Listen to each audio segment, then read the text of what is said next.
Hey guys, welcome back to the channel. If you're new here, I'm Courtney. And I'm Riley. And this summer has been focused on building a road that Courtney and I can use year-round to get to our off-grid property here in North Idaho. We weren't planning to work on the road the entire summer. It was supposed to be a 5-year project, but then we had an epic concrete fail. They are dumping our concrete on our road, and that is not where the concrete is supposed to go.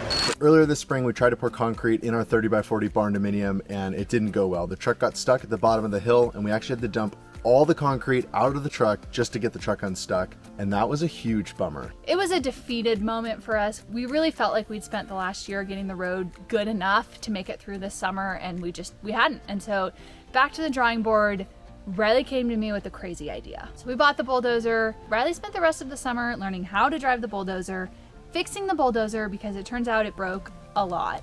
And now we finally have a road that's passable. So we want to walk you guys through today why we did what we did and how we were able to fix our road. So this spot right here is what we're calling the Swampy Bottom. Basically, this road was built in the bottom of an area that doesn't drain. So we're in the bottom, and all around us, water comes down and stops here. The other problem we had in here was that the alder trees had taken over, and this road was barely 8 feet wide. When we drive the army truck through here, the trees would slap both mirrors on the way through. This is also where I learned how to operate the dozer because there wasn't very much consequences of failure. So we started by pushing dirt from the top up there down into here to bring the road level up and add a lot of rock to it. We still have more drainage work to do down here to get rid of the water that's running off this hillside. We added a culvert down there in a spot where we know that a lot of water runs through, and we're gonna have to watch this section this fall to figure out where the culvert's gonna be best placed. As you can see behind me now, the road is up a good 3 feet from the bottom of the swampy area, which should really help with the water problems on the road. I think this area is 1,000% better than it used to be, and I really hope that it's passable year-round now. And now it's time to head over to Rocky Point. We'd come up this steep hill to Rocky Point, and then it was basically a cliff. So this is the second project that we tackled with the dozer. Step one was that we cut this way down. The old road used to be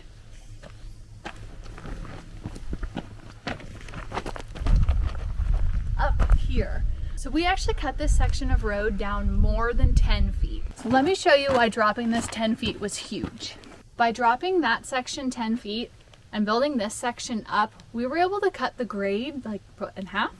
Or more. That's a huge deal because this is probably what I would call like our sketchiest section of road.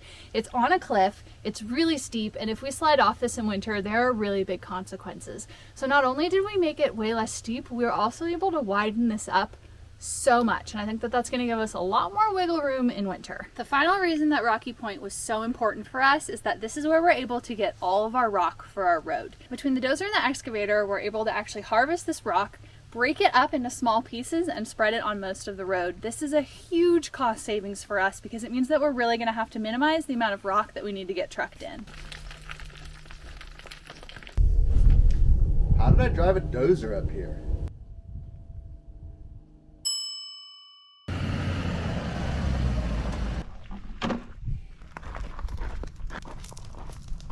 Okay, you guys, it is date night. We're going to attempt to take our kayaks to that island where we're going to make dinner. Step one is that we need to inflate our trailer.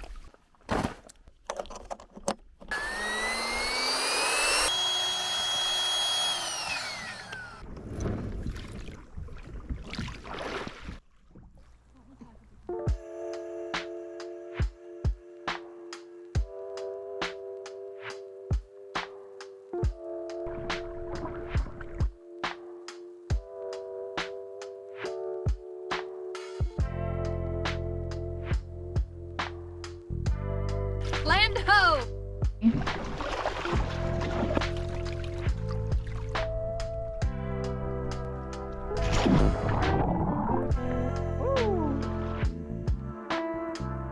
I think that every good island vacation needs a smoothie.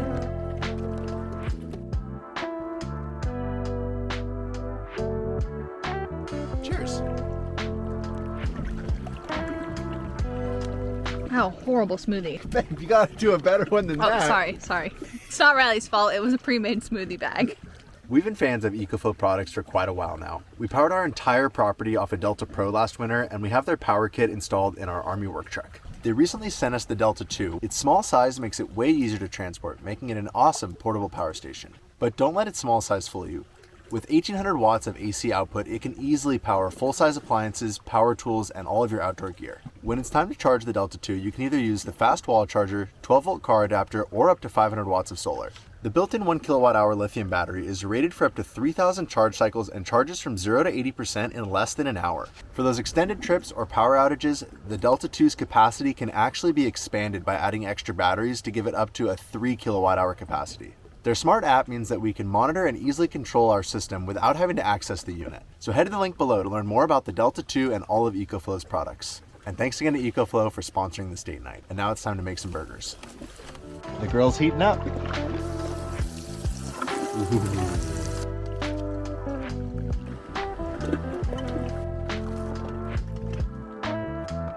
According to my grilled cheese, I went full on bacon burger. Our battery's at 53% after inflating a tube, charging a drone, making a smoothie, cooking burgers, cooking bacon, cooking grilled cheese, and baking cookies. This was a giant ploy to just leave me on this island forever. If anyone wants to come rescue me, I think this is where I will be, on the small island.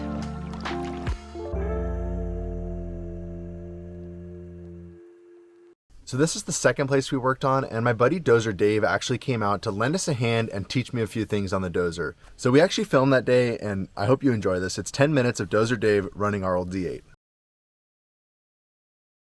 All right, you guys, it's another day, and Dozer Dave is back to give Riley a few more lessons on road building because we are officially about to cut in our new section of road.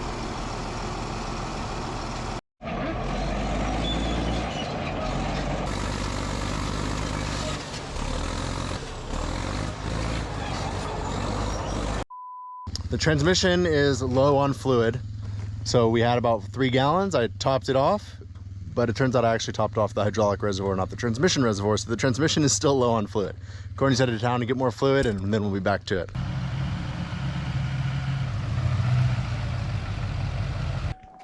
I think I got the right stuff. Well, I think that's strike one for the dozer. This fluid was $400 for both of them. So don't spill it, you're saying? It's basically liquid gold. And now you know where to put it, right? The other one was low too, in Yeah. my defense. Oh man. Oh. Is this like a 5 gallons or 5 quarts thing? I would say more of the bucket.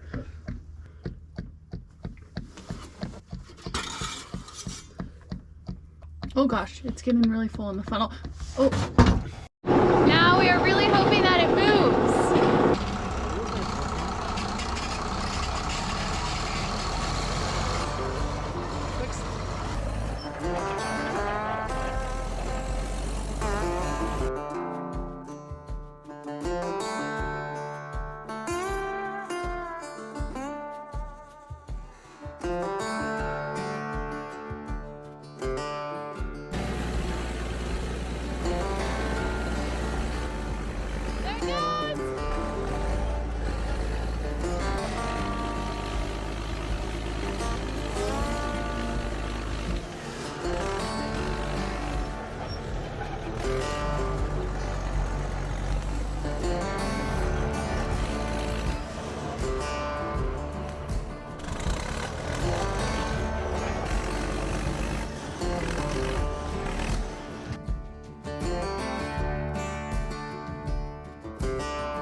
So by this point in the project, Courtney and I were starting to feel really optimistic. We were moving tons of dirt, the dozer was working extremely well, and then things started getting a little interesting. So now it's time to go check out Broken Dozer Hill.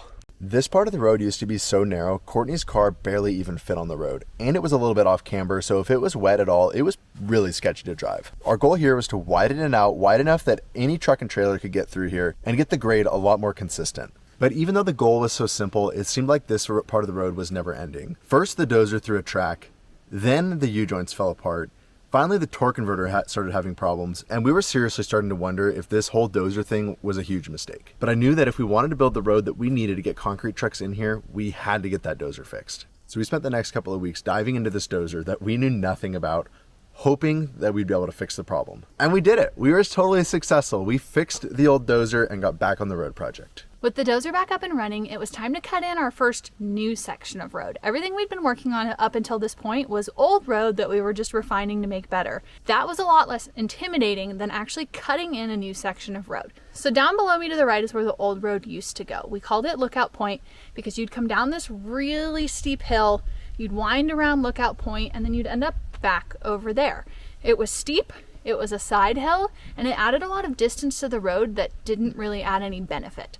So Riley came up with the idea of just completely bypassing this section of road. So I'm going to start by running you guys down the old section of road, and then I'll show you what we did to replace that. So this is a really good section of road to see what our road used to look like. This section is narrow, this is steep. This is actually where we got our scissor lift stuck last summer, if you guys remember that. And it's just, there's such big consequences if you come off this section of road because that is a cliff. There was another issue with this section of road that made us decide to abandon it, and that is this really sharp turn. Most trucks and trailers can't make this turn, and being out on this point like this and having this huge rock right here, it was going to be really hard to widen this turn enough to be passable. So this is the Lookout shortcut. This is the section of road that bypasses the Lookout Point loop entirely. So this was my first experience cutting in a new road, and the feeling when I crested the hill with the dozer, came down and met back up with the old road was like nothing I've ever experienced before. I made it through! Oh my gosh, this machine is insane. The amount of power that you have when driving that machine is insane. And I think that the shortcut was a huge win for us. It's a lot less steep, it's not on the side of a cliff, and it doesn't have a sharp turn in it. If you guys have been enjoying this road building series and the bulldozer content and want more content like that, the easiest way to support our channel is just to make sure you're subscribed and drop a comment down below. If every one of you that watched our videos subscribed, I can't even imagine the possibilities. With the dozer working again and mostly reliable, we were really excited to work on this final section of road. The old road went down this hill into the bottom of a muddy swale and then up again, a super steep hill up to the shop. It was a huge downhill just to go up a super steep uphill, and all of that elevation gave us so much trouble. The other problem is that this entire side of the mountain drains down that swale, so even with culverts and ditches and having built the road up a little bit, we had major mud problems. That's where our concrete trucks got stuck, and that's where we've had more issues than I can count on one hand. So Riley had the crazy idea of, instead of using that road, completely abandoning it and cutting a new road in over here on the cliff. It was impossible for me to envision it, but we had our buddy Josh from Essential Mountain Homesteading out to walk the hill, and he said that he thought it was totally possible to make it work. So with a whole lot of "I hope this works," Riley hopped on the dozer and he started cutting this road in. When I say it couldn't have gone any better, I mean it. We didn't find any big rocks. Everything we did find was this beautiful rock that broke up into the most wonderful base, and Riley was able to cut us in a road that's 5% grade. That is huge. The old road was 17% grade. Also, this road is up on the hill. It has incredible rocky base, and we should be able to have some amazing drainage on it that will make this a true Four Seasons road. There was a downside to cutting in this much new road, and that is that we had to cut down a lot of trees. Luckily, a lot of those trees are going to be excellent candidates for lumber, and the rest of the trees that we took down will make good firewood. If we hadn't put this section of road in, there's no way that big trucks would be able to make it to our property, because the other issue with the road down here is that it had a really sharp left turn that nothing really longer than a pickup could make. We've already had a gravel truck delivered on our new road, and he made it no problem. He was the same driver who delivered gravel to us last year, and he could not believe the difference in our road. This was so much fun for me because I was starting to feel like I knew what I was doing. So rather than thinking about how to operate the dozer, I was thinking about how to build a road. And it turned out way better than I thought we were going to be able to accomplish here. I think this is the best section of road that we built so far. We still have a lot more work to do to the road, but after talking to some road builders, we've decided to hold off and let everything we've done settle this winter. So we plan on coming back in the spring, refining the grade a little more, adding some drainage, and topping it with rock. And as my friend Josh pointed out to me, a project like this is really never done, and we're probably going to be working on this road for the entire time that we live here. But it's so incredibly motivating to see what we were able to get done this summer. We've solved so many problems, and I think we can get concrete trucks up here now. All right, guys, well, stay tuned for a hopeful future concrete video. Thanks for watching, and we'll see you next time.